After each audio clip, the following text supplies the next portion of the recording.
दीपक देता है रोशनी फैलाने की प्रेरणा, फलदायी वृक्ष देता है देने की प्रेरणा, मधुबन देता है महकते रहने की प्रेरणा, महान व्यक्ति देते हैं जीवन जीने की प्रेरणा। आओ प्रेरणा से दें हम सभी को प्रेरणा।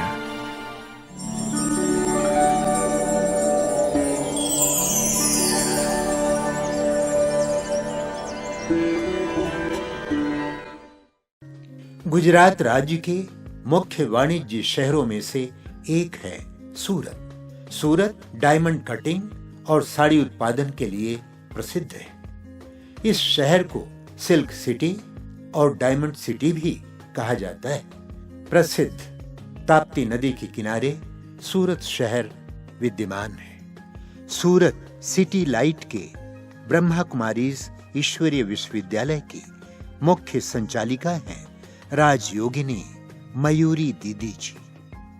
आपका जन्म 1975 में गुजरात राज्य के सूरत में हुआ। बचपन से ही आप गीत गाने में, पढ़ाई और खेल कूद में विशेष रुचि रखती रही। आप अंतर्मुखी, शांत चित्त, गंभीर और सेवा भाव आदि दिव्य गुणों से परिपूर्ण है। सत्य की खोज में आपको 1997 में सूरत से ईश्वरीय ज्ञान की प्राप्ति हुई। आपने पहली बार 1998 में संस्था के मुख्यालय माउंट आबू में अव्यक्त बाप दादा से ईश्वरीय मिलन मनाया। परमात्मा से प्रेरणा प्राप्त कर 1998 से ही आपने अपना जीवन ईश्वरीय सेवा में संपूर्ण समर्पित कर दिया। 1998 से 2007 तक मजूरा गेट सूरत में अपनी सेवाएं दी और 2007 से सिटी लाइट सूरत में रहकर स्थायी रूप से ईश्वरीय सेवाएं प्रदान कर रही है। ओम शांति। शरीर का नाम मयूरी बहन है और लौकिक जन्म मेरा सूरत के अंदर ही एक आध्यात्मिक परिवार में हुआ, जिसमें पिताजी और माताजी दोनों आध्यात्मिक ख्याल वाले थे।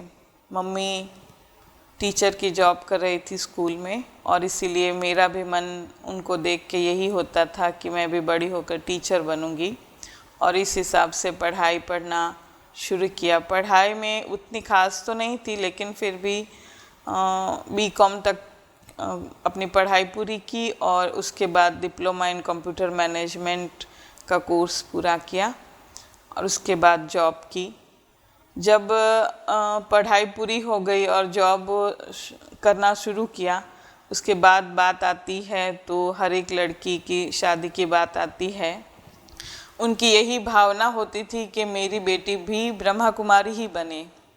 मम्मी मोस्ट ऑफ अपना समय जो है वो सेंटर की सेवाओं में लगाती थी, पर जब देखती थी सेंटर के अंदर की इतनी सारी बहनों की ज़रूरत होती है, क्योंकि सेवाएं बहुत सारी होती हैं और बहनें कम पढ़ती हैं, तो इसलिए उसको ऐसा लगता था कि मेरी बेटी को भी ब्रह्मा कुमारी बनना चाहिए। और बाबा को बार बार कहती थी कि बाबा आप इस बच्ची को भी अपनी सेवाओं के अंदर लगाओ। और ऐसे ही हुआ। मम्मी ने बताया कि जब तुम छोटी थी, ब्रह्मा कुमारी बनने के बाद बताया कि जब तुम छोटी थी 2 साल की, तो मैं सेंटर में ले गई थी और तब एक बहन ने मुझे अपनी गोदी में उठाया और पूरे सेंटर में घुमाया और कहा कि तुम भी बड़ी होकर ब्रह्मा कुमारी बनना देखो, ऐसे करते हुए। लेकिन उसके बाद तो सब पढ़ाई में व्यस्त हो गए, तो इसलिए इन सब चीज़ों में इतना इंटरेस्ट भी नहीं रहा था। लेकिन जब शादी की बात आई तो मुझे पहले से ही शादी नहीं करनी थी। लौकिक के अंदर थी तो ब्रह्मा कुमारी के अंदर मुझे जाना है, ऐसी कोई ख़ास भावना नहीं थी मेरी, क्योंकि मैं उस दुनिया के हिसाब से ही चल रही थी, फैशन करना, घूमना फिरना, खाना वगैरह। पर जब शादी की बात आई तो अब मुझे लगा कि अब डिसीज़न लेना पड़ेगा। और उसी समय ऐसा हुआ कि मेरे लौकिक मामा जी हैं, उनकी मृत्यु हो गई और जब उनकी मृत्यु हुई वो भी ज्ञान में ही चल रहे थे, तो उन्हों की मृत्यु के बाद जैसे 7 दिन का कोर्स रखते हैं, ऐसे 7 दिन का कोर्स रखा हुआ था। और मुझे ये सेवा मिली थी कि मुझे उस बहन को, जो टीचर बहन सेंटर से आती थी मृत्यु प्रवचन करने के लिए, उनको लाना है और ले जाना है। तो मैं उनको लाती थी और ले जाती थी, और रास्ते में बीच बीच में बातें होती थी। तो उस बहन ने मुझे कहा कि तुम क्या करोगी, कुमारी है अभी, लास्ट जन्म में शादी करके क्या करोगी, इससे अच्छा है तुम बाबा की बन जाओ। तो ऐसे उन्होंने मुझे बताया, लेकिन तब उतना माइंड में नहीं आया कि भाई हाँ मुझे ऐसा बनना है। लेकिन जब मेरे मामा की डेथ हुई और उसके बाद ऐसा हुआ कि मेरी मामा की जो लड़की थी, उन्होंने कहा चलो हम मुरली सुनने जाते हैं।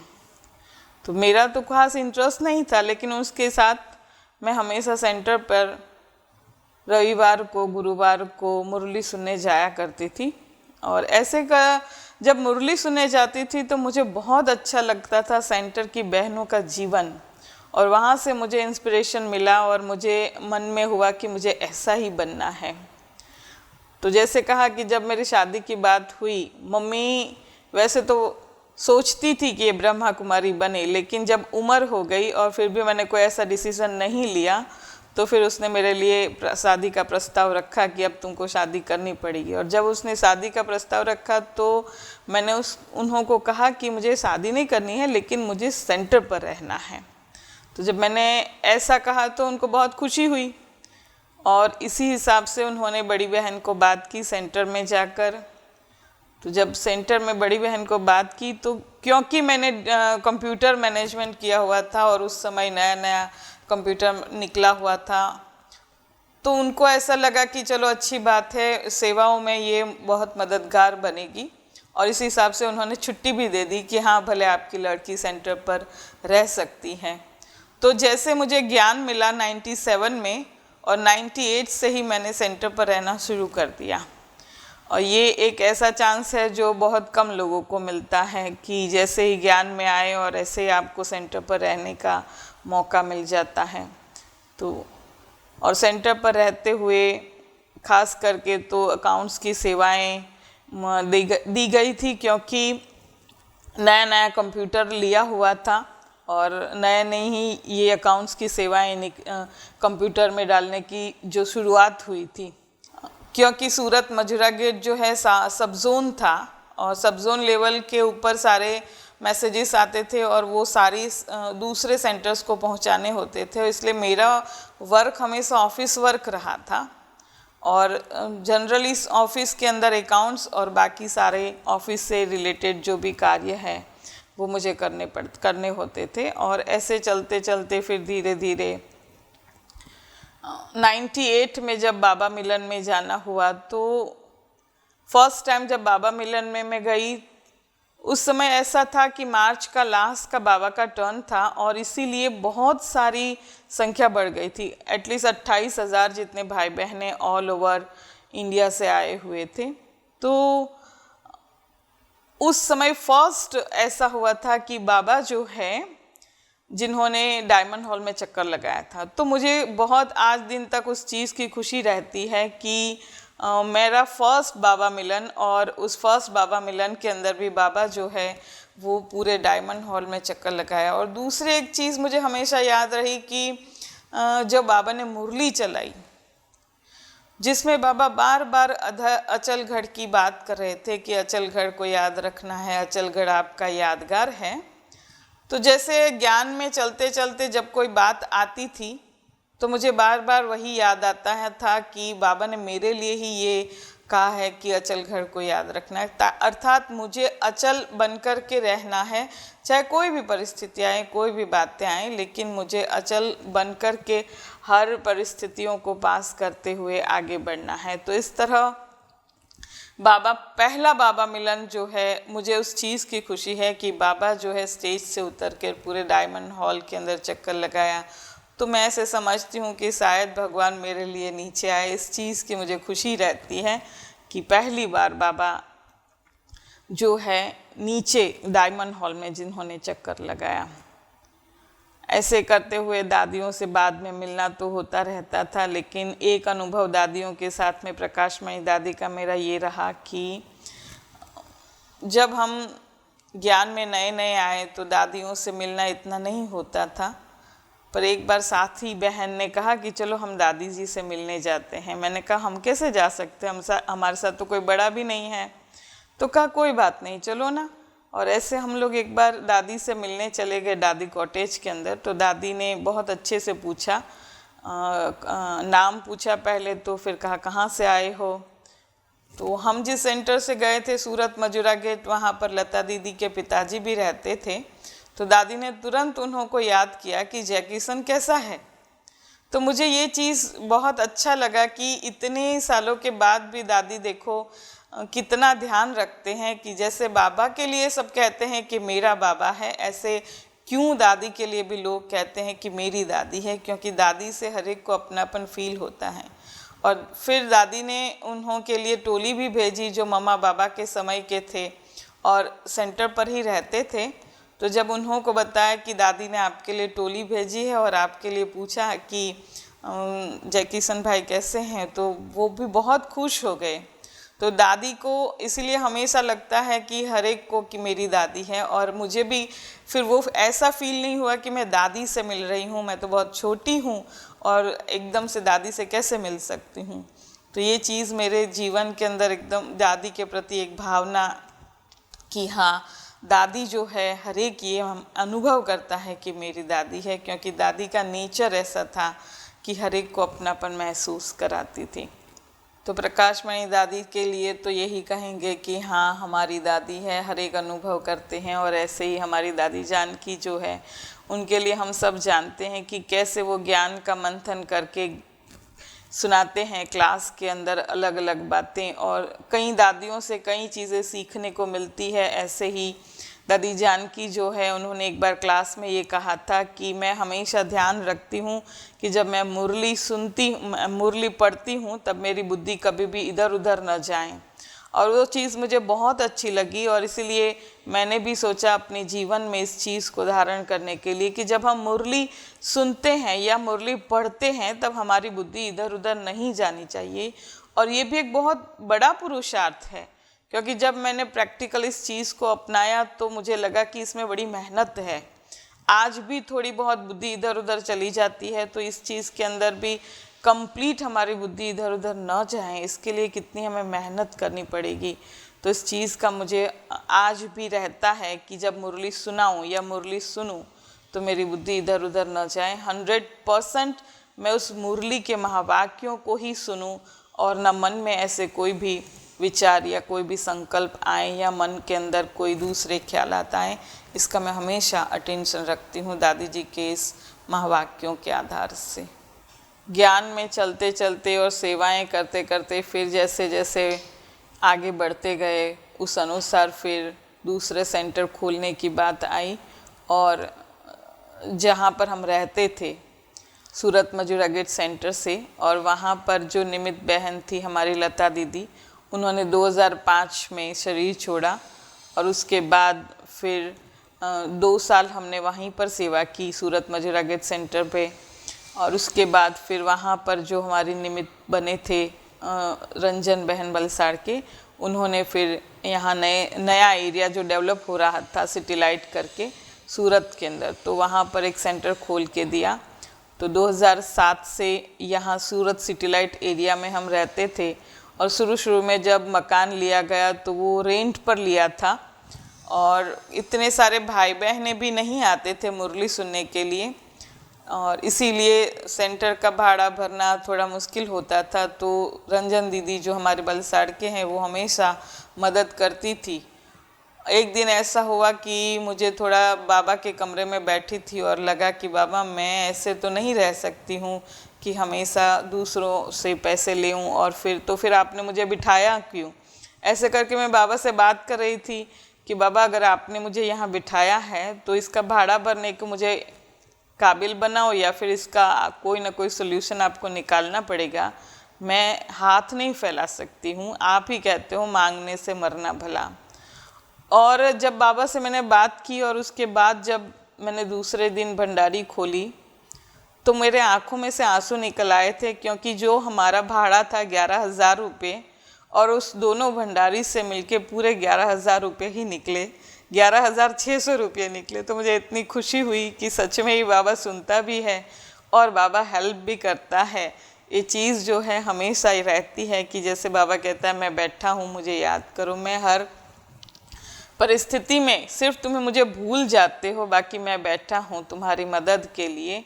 इस चीज़ का मुझे अनुभव हुआ और इसलिए मैं हमेशा इस कई बातें आती है तो मैं निश्चिंत रहती हूँ कि ये बाबा का कार्य है और बाबा ही करेगा। उस चीज़ की मुझे उसके बाद से एक अंदर से महसूस आई कि नहीं, हम कुछ नहीं कर सकते, बाबा बैठा है और जो भी बातें आएंगी तो उसमें बाबा ज़रूर से मदद करेगा।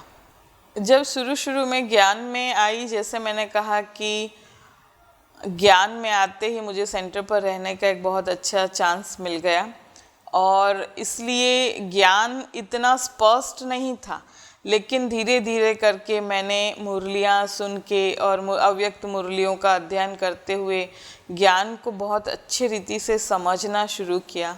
और जैसे जैसे ज्ञान को समझना शुरू किया तो बाबा का योग भी इतना सुंदर लगने लगा, उसमें इतनी खुशी मिलती थी कि ऐसा लगता था कि बस योग के अंदर ही रहें।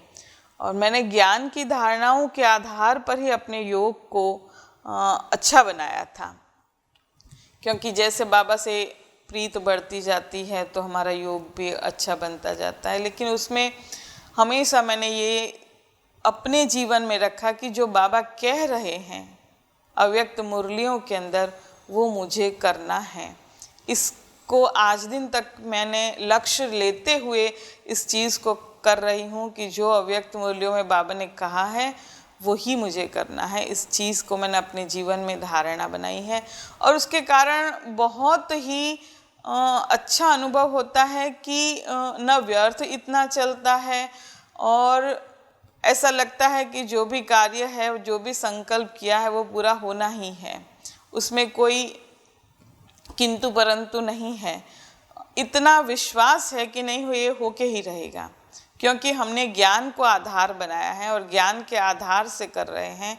तो इसलिए कभी सफलता मिलेगी नहीं कि नहीं मिलेगी, ये सोचने की भी आवश्यकता नहीं पड़ती। और जीवन जो है वो इतना निश्चिंत बन गया है कि मैं हमेशा कहती हूँ, कभी कभी आपस में हम बहनें बात करती हैं तो मैं अपने आप को के लिए कहती हूँ कि शायद ही पूरे संसार में मेरे जैसा कोई सुखी होगा।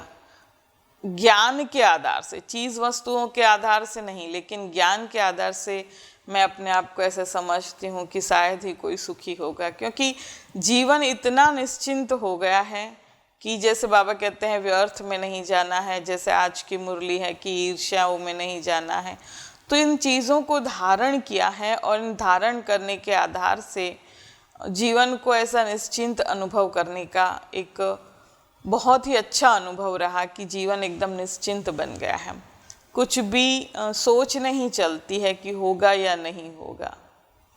अभी जो समय है और समय अनुसार जैसे समय अंतिम समय की ओर जा रहा है, तो उस अनुसार मैंने यही लक्ष्य रखा है कि बाबा के कहे हुए, बाबा के मत पर चल कर के अपने आप को, और ख़ास करके जो बाबा ने योग के ऊपर जो विशेष अटेंशन दिलवाया है, और एक दो तीन चीज़ों को मैंने अपने जीवन के अंदर धारणा के रूप में बनाया है, जिसमें एक बाबा ने मुरली में कहा है लास्ट की कि दुआएं दो और दुआएं लो, और एक दूसरा जो बाबा ने कहा कि बच्चे अभी भी व्यर्थ में जाते रहते हैं।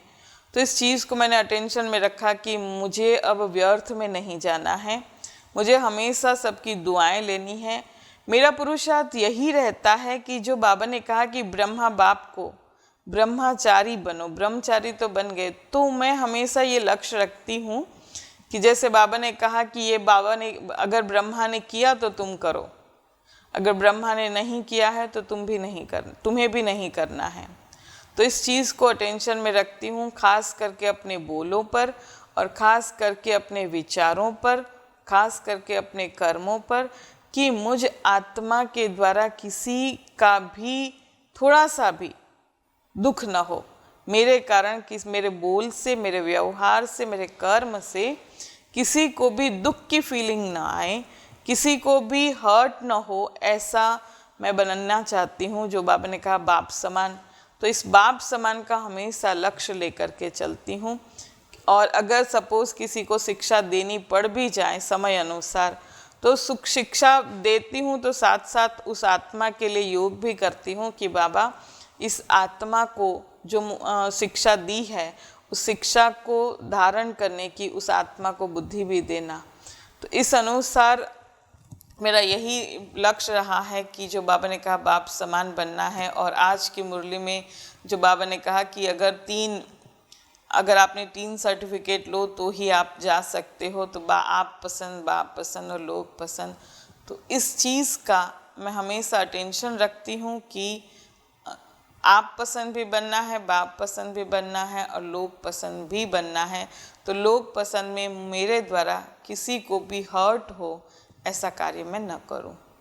हम सभी ब्राह्मण आत्माओं को यही लक्ष्य रखना है अभी अंतिम समय के अनुसार कि जो बाबा कहता है उसे हमें करके दिखाना है। वैसे तो ये बातें हम हमेशा सभी क्लासों के अंदर सुनते रहते हैं, लेकिन ये मेरा अनुभव है कि जब तक हमारी बुद्धि उस बाबा के महावाक्यों को धारण करने के लायक नहीं बनी होती है, तब तक हम उसे नहीं कर पाते हैं। और इसीलिए बाबा ने कहा कि योग भी उतना ही आवश्यक है। तो ज़्यादा से ज़्यादा हमें योग के ऊपर अपना अटेंशन देना चाहिए और अपने कर्मों के ऊपर भी अटेंशन देना चाहिए। बाबा कई बार कहते हैं कि कर्म जो है वो एक बीज है। तो इसलिए मैं हमेशा क्लास के अंदर भी कहती हूँ कि जैसे जब बीज बोया जाता है, बोते ही हमें फल नहीं मिलता। कभी कभी हम ब्राह्मण आत्माएं क्या कर लेती हैं कि कोई भी ऐसे कर्म कर लेती हैं, सोचती नहीं है कि इस कर्म का क्या फल मिलेगा, और कर लेती है, लेकिन जब फल मिलता है तब बहुत दुख और पश्चाताप होता है। लेकिन जब दुख और पश्चाताप आता है तब हमारे पास परिवर्तन करने का समय नहीं होता है। और इसीलिए जब हम कर्म रूपी बीज अर्थात ऐसे कर्म ही ना करें, ऐसे बीज ही ना बोले कि हमें ऐसा फल मिले कि पश्चाताप करना पड़े, और इस चीज़ का अगर हम ब्राह्मण अटेंशन रखें तो हम बहुत आगे जा सकते हैं। क्योंकि कभी कभी हल्के रूप से भी हमसे ऐसे कर्म हो जाते हैं, न चाहते हुए भी हो जाते हैं, अज्ञानतावश भी हो जाते हैं, लेकिन उसका जो फल है वो बहुत दुखदाई होता है। क्योंकि बीज बोते ही जैसे कहा कि फल नहीं मिलता है, फल बनने में बहुत समय लगता है, और फल बनने के बाद फिर पकने में भी थोड़ा समय लेता है, और जब पक जाता है तब वो खाने योग्य होता है।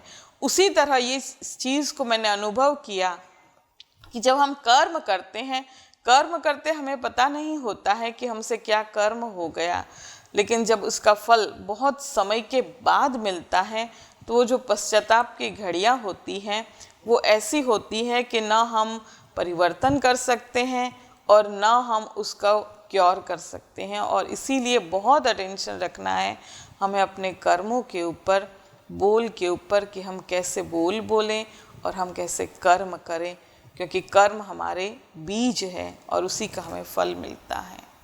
हम कुछ एक ब्राह्मण संगम युगी है, बाकी दुनिया के हिसाब से तो कलयुग ही है, और कलयुग है तो कलयुगी रूप से बहुत सारी बातें आती भी है, और हम सबका लास्ट जन्म है तो लास्ट जन्म के हिसाब से भी कई ऐसी बातें आती ही हैं। और इसको पार करने के लिए हमेशा मैं तो रखती हूँ कि जो बाबा ने ज्ञान दिया है, एक तो ड्रामा का, दूसरा साक्षीपन का, इस 2 चीज़ों को हमेशा ध्यान में रखती हूँ। और एक चीज़ को बहुत अच्छे से धारण किया है कि हर एक अपना रोल प्ले कर रहा है। तो चाहे कोई मेरे साथ अच्छा व्यवहार करता है या बुरा व्यवहार करता है, कोई कैसा भी करता है, लेकिन मैं हमेशा ये ध्यान रखती हूँ कि वो उसका रोल है, और उस आधार पर ही चलती हूँ। और इसीलिए बहुत निश्चिंत स्थिति बना के रखती हूँ, अचल अड़ल स्थिति बना के रखती हूँ, डिस्टर्ब नहीं होती हूँ, व्यर्थ में नहीं जाती हूँ, क्योंकि उसे अपने उसके रोल के हिसाब से देखती हूँ कि ये उसको मिला हुआ रोल वो आत्मा प्ले कर रही है और मुझे अपना रोल क्या प्ले करना है, उस चीज़ का भी हमेशा टेंशन रखती हूँ कि मैं अपने रोल को ख़राब ना करूँ दूसरों के कारण। तो मैं शुभ भावना के रूप से ही लेती हूँ उन आत्माओं के रोल, चाहे वो कैसा भी प्ले करे, लेकिन मैं अपना रोल उन्हों के कारण भी बिगाड़ती नहीं हूँ और ना किसी के साथ अपना व्यवहार बदलती हूँ। मैं हमेशा अटेंशन रखती हूँ कि मुझे एक लोक पसंद वाला भी सर्टिफिकेट लेना है और इसीलिए सबके साथ बड़े प्रेम से रहती हूँ। ये मेरी एक विशेषता है कि मैं किसी के साथ भी अपने संबंधों को ख़राब नहीं करती हूँ, फिर वो चाहे कोई भी हो।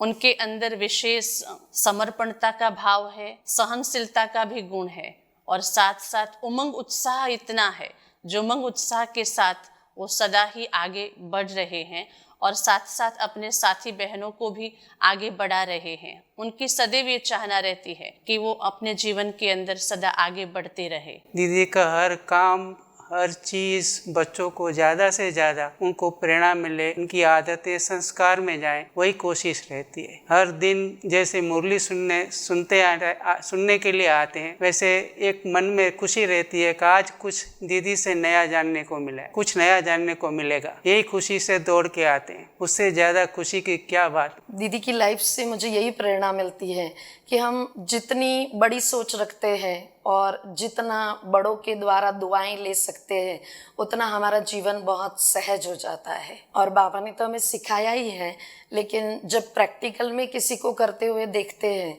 तो वो करना हमारे लिए बहुत इजी हो जाता है कि जैसे कोई कर रहा है और वो कर रहे हैं तो हमें करने की और प्रेरणाएं मिलती है। कभी भी मधुबन से भी कोई दीदियों को या भाइयों को बुलाना, आमंत्रित करना हो, तब भी वो पूरी जिम्मेदारी पूरी जतन से करती है और बाबा का कार्य संपूर्ण करके ही छोड़ती है। इसलिए उनके जीवन से हम भाई बहन यही प्रेरणा लेते हैं कि कोई भी काम बाबा आपको सौंपता है तो उसको पूरी जिम्मेदारी से या लगन से पूरा करो, तो बाबा उसमें ज़रूर साथ देता है।